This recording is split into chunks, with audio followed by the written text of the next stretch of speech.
நம்ம Ashwin sweets and ஸ்நாக்ஸை export பண்றதுக்கு 7373041434 மற்றும் www.ashwinsweets.com கான்டாக்ட் பண்ணுங்க. தென்காசி மாவட்டம் குற்றாலம் பகுதியில் உள்ள அரசு பள்ளியின் விடுதியில் காலை உணவு சாப்பிட்டதால் உணவு ஒவ்வாமை ஏற்பட்டதாக கூறப்படும் 9 மாணவிகள் அரசு மருத்துவமனையில் தீவிர சிகிச்சை பெற்று வருகின்றனர். மாணவிகள் வேறு யாரேனும் பாதிக்கப்பட்டுள்ளார்களா என்று பள்ளியில் சுகாதாரத்துறை அதிகாரிகள் விசாரணை நடத்தினர்.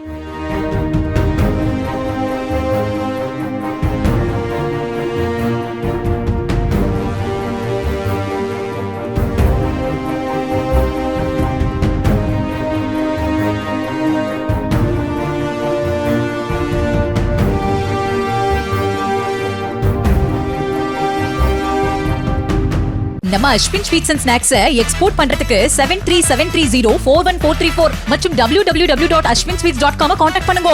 பிளே ஸ்டோர் மற்றும் ஆப் ஸ்டோரில் இருந்து பாலிமர் செயலியை QR கோடு மூலம் பதிவிறக்கம் செய்யுங்கள். செய்திகளை உடனுக்குடன் பெறுங்கள்.